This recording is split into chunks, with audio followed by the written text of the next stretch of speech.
आलू के प्लांट अगर आप अपने गार्डन में ग्रो करते हैं और आलू का साइज नहीं बढ़ पाता, छोटा ही रह जाता है, तो मैं आज आपको एक घरेलू खाद बताने वाली हूँ जिसके इस्तेमाल से हमारे आलू का साइज भी बड़ा होगा और प्लांट भी बिल्कुल हरा भरा घना बना रहेगा। वो खाद कौन सी है और उसे हमें अपने पौधों पर किस तरीके से इस्तेमाल करना है, तो आज की हमारी वीडियो इसी के बारे में होने वाली है। नमस्कार दोस्तों, मैं वंदना, मेरे चैनल पर आप सबका स्वागत है।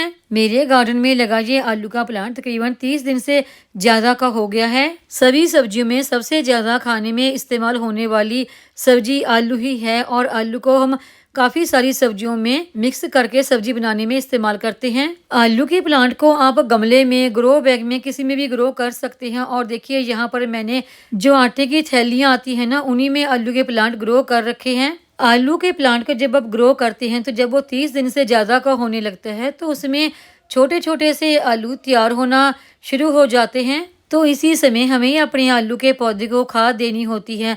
वो खाद कौन सी है और इसके प्लांट की ग्रोथ के लिए हमें किन किन बातों का ध्यान रखना होता है ताकि हम अपने आलू के प्लांट से ज़्यादा आलू ले सकें। तो इस वीडियो में मैं आपको उसी के बारे में बताने वाली हूँ। सबसे पहले तो हम बात करते हैं कि आलू के प्लांट को हम किस समय ग्रो कर सकते हैं। तो देखिए, आलू को आप सितंबर के महीने से लेके दिसंबर जनवरी के महीने तक ग्रो कर सकते हैं, क्योंकि आलू के प्लांट ग्रो करने के लिए ये महीने सबसे बेस्ट होते हैं। सबसे पहले तो हम बात करते हैं कि आलू के प्लांट हम किस तरीके से ग्रो कर सकते हैं। आपकी किचन में रखे रखे आलू देखिए इस तरह से ग्रो होने लगते हैं, यानी कि उनके ऊपर इस तरह से आंख सी बनने लगती है। अगर ये इस तरह से आंख सी भी नहीं बनने लगी तब भी कुछ पॉइंट से होते हैं आलू के ऊपर, उनको भी आप एक गीले कपड़े में थोड़ा सा बांधकर छाया वाली जगह पे रखते हैं तो उसमें भी अंकुरण स्टार्ट हो जाता है। आलू को आप साबुत भी ग्रो कर सकते हैं या फिर बीच में से इस तरह से टुकड़े से कर लें, जितनी आपके अंकुरण है उतनी टुकड़ी आप कर सकते हैं। तो इस तरह से भी आप आलू ग्रो कर सकते हैं। और आलू ग्रो करने के लिए जो मिट्टी आपने लेनी है 60% अपने गार्डन की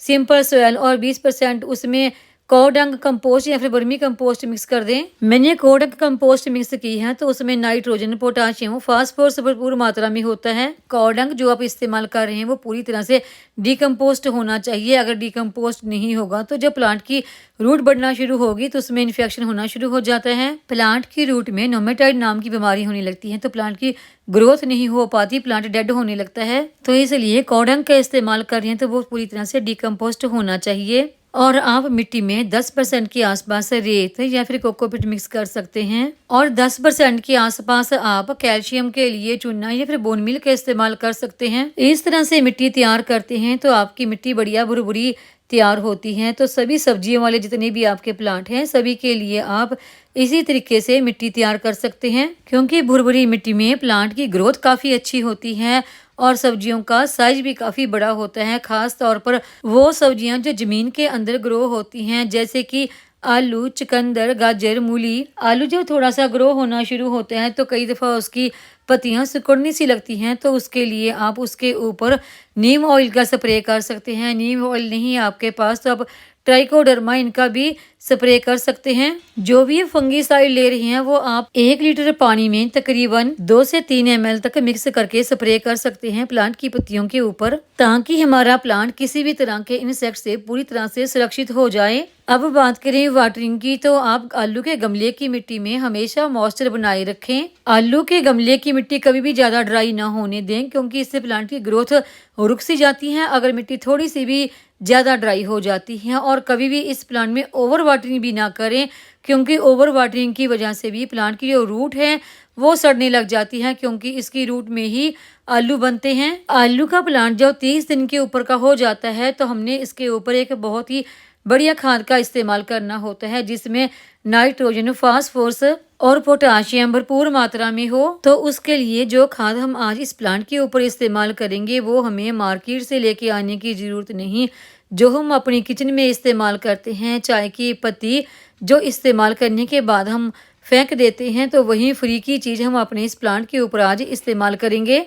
चाय की पत्ती को जब हम इस्तेमाल कर लेते हैं तो उसे इस्तेमाल करने के बाद अच्छी तरह से पानी से धो लें, ताकि उसमें जो भी शुगर की मात्रा है वो धोने से निकल जाए। और फिर आप उसे सुखा लें। सुखाने के बाद आप उसे 2 तरीके से अपने प्लांट पर इस्तेमाल कर सकते हैं। एक तो आप इसकी लिक्विड खाद बनाकर इस्तेमाल कर सकते हैं और दूसरा आप उसे इसी तरह से या फिर पाउडर बनाकर भी इस्तेमाल कर सकते हैं। अगर आप इस इस्तेमाल की गई चाय की पत्ती को लिक्विड के तौर पर इस्तेमाल करना चाहते हैं तो आप इसे 24 घंटे के लिए पानी में भिगो के रख दें, फिर आप इसे छान कर अपने पौधों पर इस्तेमाल कर सकते हैं। चाय की इस पत्ती में भरपूर मात्रा में नाइट्रोजन, पोटाशियम और फास्फोरस पाए जाते हैं, जिससे कि हमारे प्लांट की ग्रोथ काफ़ी अच्छी होती है, प्लांट की रूट का विकास होता है, प्लांट के ऊपर फूल आते हैं और मिट्टी की उर्वरकता को भी ये कई गुना बढ़ा देता है। ये खाद डालने से देखिए जैसे प्लांट की रूट काफ़ी मजबूत बनती है, प्लांट की रूट का विकास होता है, तो जो आलू होते हैं वो प्लांट की रूट में ही बनते हैं। तो जब तक प्लांट की रूट का विकास नहीं होगा, प्लांट की रूट अच्छी मजबूत नहीं होगी, बढ़िया नहीं बनेगी, तब तक आलू भी कैसे बनेंगे। और अब ये देखिए जो हमारा आलू का प्लांट है ये 30 दिन के ऊपर का हो चुका है और इसकी रूट में अब आलू बनना शुरू हो चुके हैं।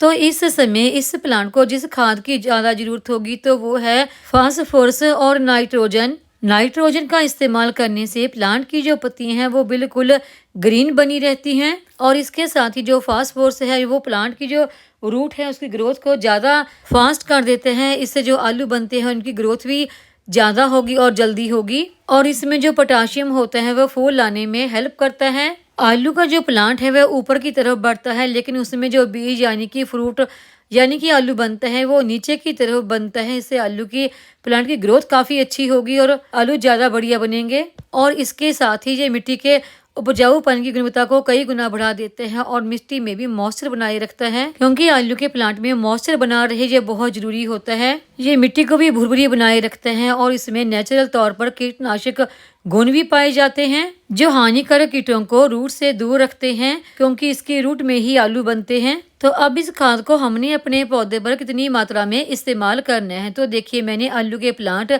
इस आटे के थैले में लगा रखे हैं। सबसे पहले तो देखिए खाद देने से पहले अपने गमले की मिट्टी की गुड़ाई कर लें, जो मैं पहले ही कर चुकी हूँ। गुड़ाई करने से प्लांट की रूट तक धूप और एयर दोनों पहुँचते हैं, जिससे प्लांट की रूट में कोई भी फंगस वगैरह नहीं लगता। तो जो खाद हमने लेनी है, देखिए अगर आपका चम्मच बड़ा है तो आधा चम्मच ले सकते हैं। जैसे ये चम्मच मेरा छोटा है तो उसमें मैंने 1 चम्मच लिया है। खाद डालने के बाद इसे मिट्टी से अच्छी तरह से कवर कर दें। खाद डालने के बाद इसमें हमने वाटरिंग जरूर करनी होती है, क्योंकि वाटरिंग करने से ही जो खाद का पूरा असर है वो प्लांट की रूट तक पहुंचेगा। वाटरिंग हमने इतनी करनी है कि प्लांट की मिट्टी नीचे तक पूरी गीली हो जाए, लेकिन ड्रेन होल से पानी बाहर ना निकले, नहीं तो जो खाद का असर है वो पूरा पानी के साथ बह जाएगा। अभी हमने प्लांट को खाद दी है जब हमारा प्लांट 30 दिन से ज़्यादा का हो गया है। तो जो अगली फर्टिलाइजर हम इसको देंगे जब हमारा प्लांट 60 दिन के ऊपर का हो जाएगा, और वो वीडियो भी मैं आप लोगों के साथ शेयर करूंगी। तो उम्मीद है आपको ये आज की जानकारी की वीडियो पसंद आई होगी। वीडियो पसंद आई हो तो वीडियो को लाइक, सब्सक्राइब, शेयर और कमेंट जरूर करें। बेल आइकन को दबाएं ताकि मेरी आने वाली हर नई वीडियो का नोटिफिकेशन आपको मिलता रहे।